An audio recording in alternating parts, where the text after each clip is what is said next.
Hello and welcome to my YouTube channel. We have now reached chapter number 9 of this year's economic survey and we have been summarizing chapters one after the other.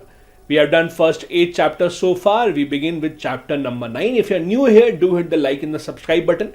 And if you would like to have these PDFs that I am using for these classes, you can join my Telegram channel. I am leaving the link in the description of the video. Click there and you can get the access to PDFs as well. This chapter, it is the chapter number 9 of economic survey, focuses on agriculture. It tells about the status of agriculture in India, the growth, the initiatives that the government has taken, what is it that we need to do to expand it even more. This chapter is titled Agriculture and Food Management, Sectors of the Future. Now, as you know, agriculture by far is the largest employer amongst all the sectors in the country. However, despite giving employment to so many people, its contribution to the GDP is not in proportion to that. So that is a major cause of concern.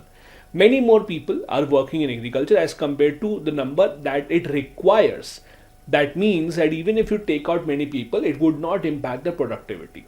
But anyways, there are many people working in agriculture in India. So the government of India is trying to push them away from agriculture and engage them in some other activities. So this chapter mainly talks about how the agriculture sector continues to be the backbone of India in terms of employability, especially. It contributes 16% to our gross value added, but it employs over 46% of our total workforce. The problem with agriculture is that it is dependent on a lot of factors which are outside our control. Supply chains, climate change, input cost, and then the cost of the product that they're actually selling in, because of which we have seen farmer protest in various parts of the country on various issues because it remains such a contentious issue. Anyway, so let's see what are the key themes that this chapter talks about. First, it talks about the agriculture growth trend. So it tells us about how the growth has been in the agriculture sector. So gross real value added in agriculture has been 3.8% in financial year 25.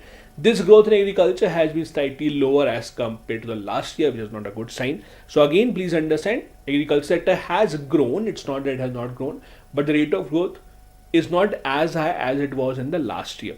The total food grain production, the total food that was produced in India is about 333 million tons, which is very good. Pulses, oil seeds, which go at a higher price, witness highest growth, which is also a good thing. Also, the government has been pushing the farmers towards horticulture, cash crops, which can be sold at a good price. So, horticulture, dairy, fisheries that have also gained momentum.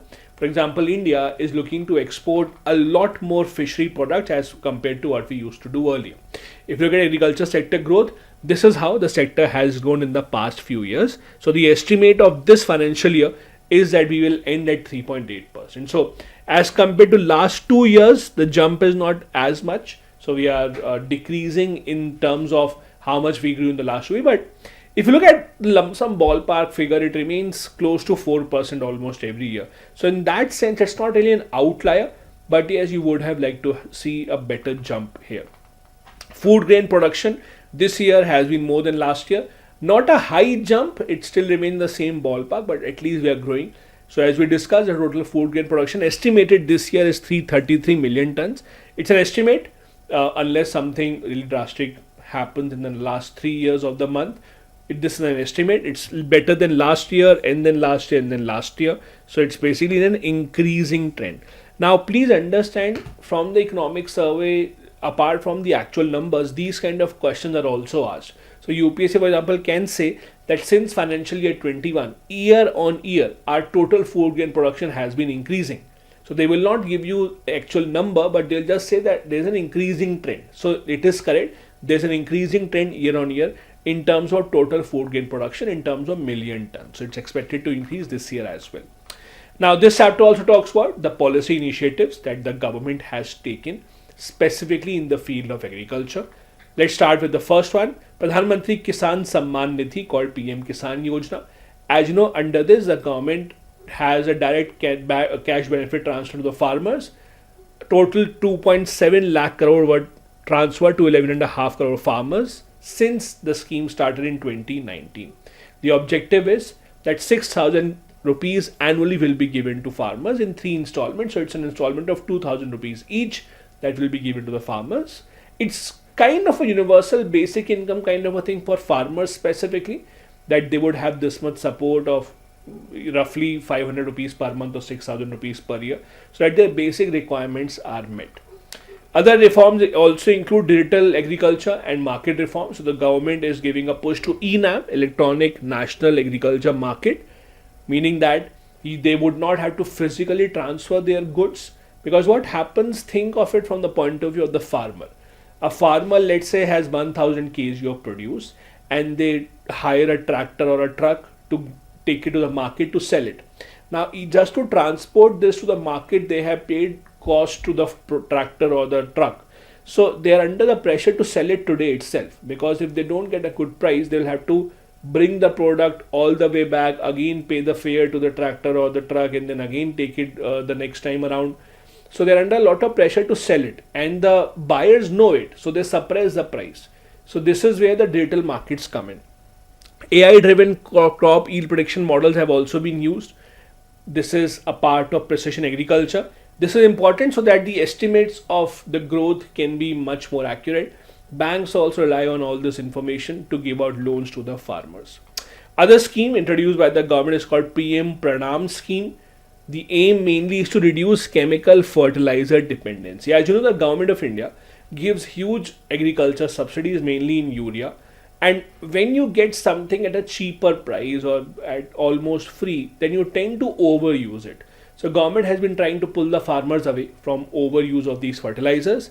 So what has happened is nano urea has been adopted increasingly. 28% increase has been seen in the adoption of nano urea this year. So traditional fertilizer and has reduced, which is a good sign for the government. There's also a lot of research in biofertilizer, organic farming also under National Mission for Sustainable Agriculture.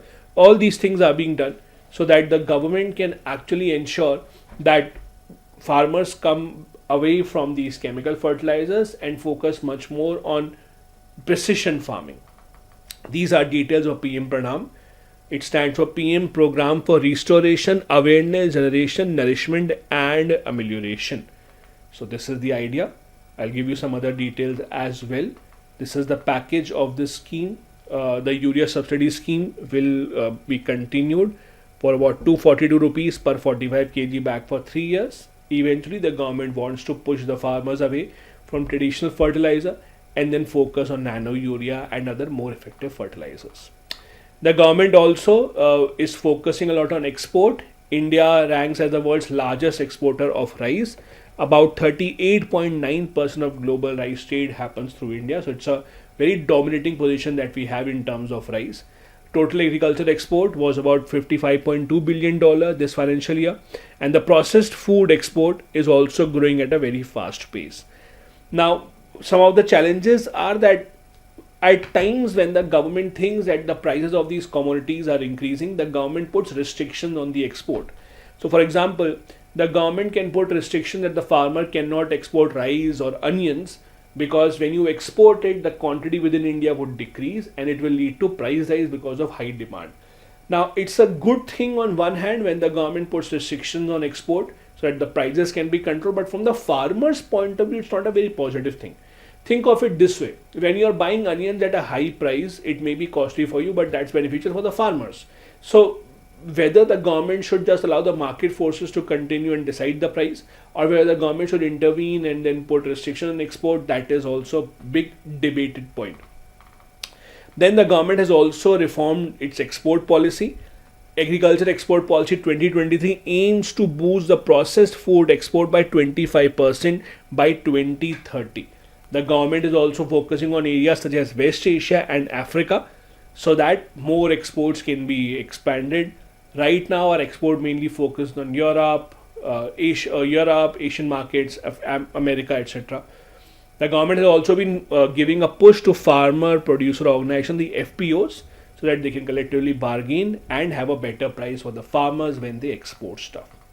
At the same time, there are many challenges in Indian agriculture that the government has to focus on. The economic survey points out the first challenge: climate and weather uncertainty. That is a big problem with agriculture. It's so much dependent on nature and natural aspects which are outside your control. You can't really do much if there is lack of rain or there's too much rain, floods, heat waves. And due to climate change, these events will only increase rather than stopping. IMD predicts a 12% increase in extreme weather events. That means that we have to do a lot of research in introducing new variety of crops that are drought resistant, that don't require a lot of water or can survive in flood like situations. So that is a big concern. A lot of research and development is going into it, how to make crops that are resistant to these erratic weather conditions. It's not an easy thing, it requires a lot of money, but the government is working towards that. The government is also trying to improve market access and reduce price volatility. For example, international wheat prices have fallen, fluctuating MSPs, they create a lot of instability for the farmers. Because see, these commodities and their prices are not fixed. At what price will the commodity be sold depends a lot on the demand and supply in the market. Thus, the government is also trying to bring technology into play as per the economic survey. ENAM, then grain aggregation models, all these are being done so that a transparent price can be offered to the farmers and they don't fall prey to these big corporations that try to suppress the price. At the same time, there are many startups in the agriculture field that are getting a lot of funding. This also is something that the economic survey talks about. Economic survey says that many technologies such as drones, smart irrigations are being deployed. We have seen 30% increase in adoption of Kisan drones for spraying of pesticide, which is much more effective. It reduces the physical labor also of the farmers. Smart irrigation systems are used to have much better water efficiency. Their rate of adoption is increasing by 40%. When you have smart irrigation means you only use the water specifically for the plants and you reduce the wastage. That has led to a lot of improvement in the groundwater depletion problem. There are solar powered micro irrigation pumps under PM Kusum scheme, which again plays a good role in making farming sustainable in India. These are some of the things that we have seen in technology or we have seen in agriculture which are using technology. Kisan drones, adoption rate 30%, smart irrigation 40%, nano urea, ENAM digital mandis, AI crop monitoring, all these things are again some things are these things are examples of technology coming into play in the field of agriculture. Then as I said, there are many agriculture based startups. Over $1.1 billion in funding was given to agri startups, which is a good sign. They are here to do a lot more research and development in the field of agriculture. A lot of them are focusing on supply chain digitization, smart irrigation, etc. FPO, that is Farmer Producer Organization, their contract farming has also increased by 24% year on year. That allows the farmers to sell directly instead of being dependent on the middlemen. These are again things that are working well for agriculture. Similarly, related sectors such as dairy, fishery, horticulture have also been growing. Dairy contributes 28% to the agriculture GDP, which is a big number. India, as you know, is the largest producer of milk in the world. Then we have the fishery sector that has also been seeing a growth. It's a pretty dominant export sector in the country now. PM Sampada Yojana also focuses on that. Horticulture production has also exceeded 340 million tons.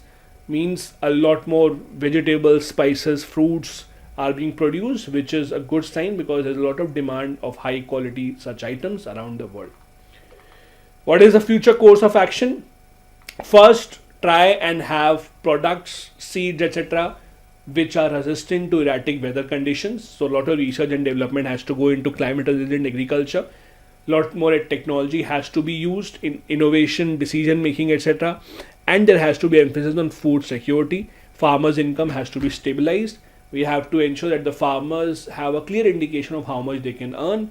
MSP alone will not be able to work together.